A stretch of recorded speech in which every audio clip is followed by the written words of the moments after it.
Fala você que se liga com a gente aqui no Extracampo, chegando para fazer análise pós-jogo deste Bósnia e Canadá, Canadá e Bósnia 1-1, jogo que aconteceu na tarde desta sexta-feira, segundo dia de Copa do Mundo 2026. Bola rolou lá em Toronto, no BMO Field, primeira vez que acontece um jogo de Copa do Mundo no Canadá, o Canadá sendo a seleção da casa, que conquistou também seu primeiro pontinho na história das Copas.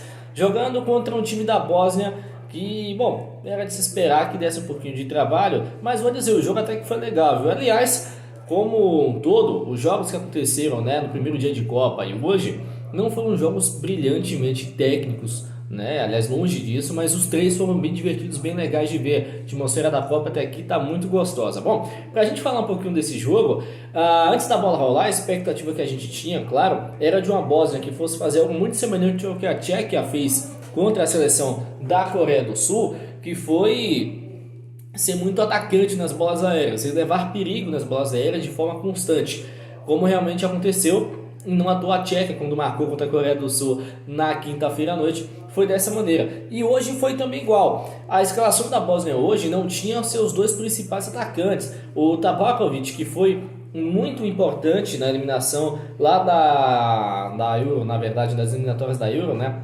já na fase de repescagem contra a Itália, e o Dzeko, esse não preciso nem falar, o Dzeko que é um atacante já quase 2 décadas servindo a seleção da Bósnia, e aliás tem uma estatística muito bacana dele que marcou em todas as temporadas que disputou jogos com a sua seleção, desde que iniciou a sua caminhada para a seleção da Bósnia. Isso já faz aí quase que seus 18 anos. Mas para falar do jogo de hoje, não tinha o Dzeko e não tinha o Tabakovic, enquanto o time do Canadá não tinha o Davis. E eu digo Davis porque é o principal nome dessa seleção. O Alfonso Davies é o nome de maior velocidade, maior poderio técnico, e a ausência dele, claro, mexe muita coisa. Com isso, o técnico, o Marshall, ele decidiu colocar uma espécie de 4-4-2 e a gente viu um time que até que me agradou um pouco. Claro, muitos erros ali de passe, tomadas de decisão, mas é um time muito enérgico, um time que acelera muito, um time que corre bastante em campo, e a gente viu isso hoje em campo com o Canadá. Uma escalação inicial que teve o Crépeau, o goleiro canadense, que acabou substituído inclusive, como a gente esperava, o Sinclair, que foi o melhor goleiro da MLS, então o Crépeau foi uma novidade no gol do Canadá. Um ataque que teve ali o Olasiri e também o Jonathan David, dos principais nomes ofensivos dessa seleção, mas que para mim teve o Koné, o número 8, como principal destaque técnico, ele que girou o jogo o tempo todo. Koné mostrou ser um jogador polivalente, segundo volante de muita qualidade, participou também da jogada do gol, então gostei bastante dele. Mas no início do jogo, a Bósnia se mostrou ser um pouquinho ali futebol americano, tentar avançar pouco a pouco no campo, avançando ali jardas após jardas, metros após metros, até ficar num ponto do gramado onde ela sabia que poderia jogar a bola na área e tentar alguma coisa pelo alto. Não é à toa, o time da Bósnia tem 1,86 m de média de altura, então é um time muito alto, como a Tchequia como a Noruega também como a Suécia também então são seleções que vão ficar marcadas por isso, mas especialmente Bósnia e Tchequia, são seleções que não abusam de velocidade, mas muito de bolas aéreas, é um time muito físico.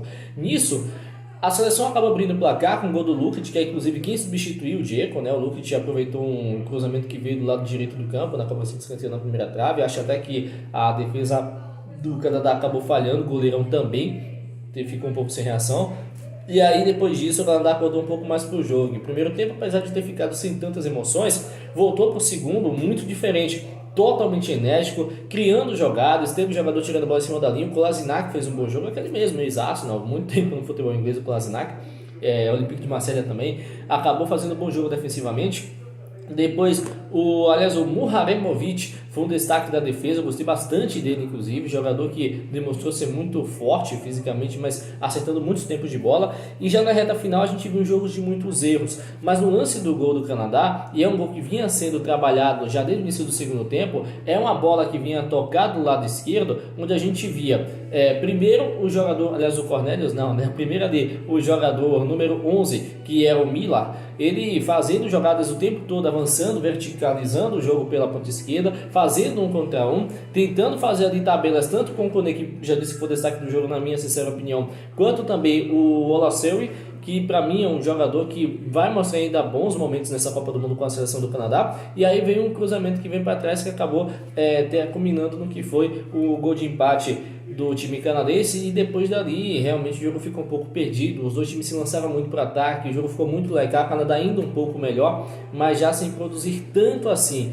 né? Muitos erros de passe, muitos erros de condução de jogadas, de conclusão de jogadas.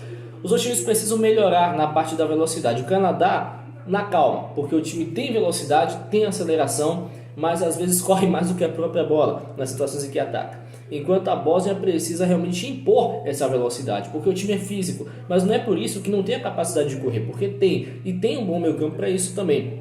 Claro, não é aquele meio campo que vai ser como foi em 2014, que tinha o Pjanic, por exemplo, que era um jogador que circulava muito bem aqui, desde Juventus, desde Roma. Hoje já não tem mais esse cara. Os nomes do meio campo hoje são Basic, que é um cara de bola parada muito forte, e o meia dúzia, que é o Tahirovic também. E esses dois têm maior capacidade sim de tentar acelerar um pouco mais o jogo, de não cadenciar tanto, como acabou acontecendo. Os dois times, portanto, nessa primeira rodada vão terminar com um pontinho. Para o Canadá, muito bacana, a torcida do Canadá comemorou muito, porque o primeiro ponto do Canadá em Copas do Mundo, né? O time nunca tinha conquistado um pontinho em Copas.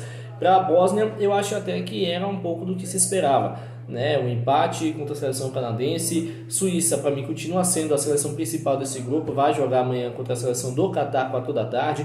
Acho que a Suíça ainda é franca favorita, deve liderar esse grupo. O Catar, para mim, vai ser o patinho feio, então a segunda vaga ficaria mesmo com Bósnia ou com o Canadá. O fato desses dois times terem empatado deixa o grupinho aberto. Acredito que no jogo entre Canadá e Catar é a partida que vai ser definido muita coisa. Eu falo porque acho que Suíça e Bósnia vai ser um jogo muito truncado, então vamos ver se, de acordo com o que joga o Canadá hoje, se consegue furar a defesa do Catar, porque da maneira como o jogo hoje conseguiria fazer isso, e a Bósnia talvez com um pouco mais de dificuldade. Então meu palpite seria, nesse momento, eu estou apenas analisando esse jogo, que a Suíça liderasse, se tudo for de acordo com o que se imagina amanhã, né? A Suíça vence o Catar, a Suíça vai liderar esse grupo, com o Canadá em segundo, a Bósnia em terceiro. Não desgostei não do jogo não, acho que foi a partida, apesar de não ter sido brilhante tecnicamente, demonstrou sim situações de boa lateralidade, e quando os times colocaram a bola dentro da área, conseguiram até criar algumas situações, mesmo aqui, hora ou outra, um pouco atabalhoadas. O jogo foi bacana, a Copa do Mundo está só começando, ainda tem aí mais de uma centena de jogos para a gente poder acompanhar, inclusive agora à noite. Continue com a gente nesse campo, desejando aqui um forte abraço, uma ótima noite, tamo junto, valeu!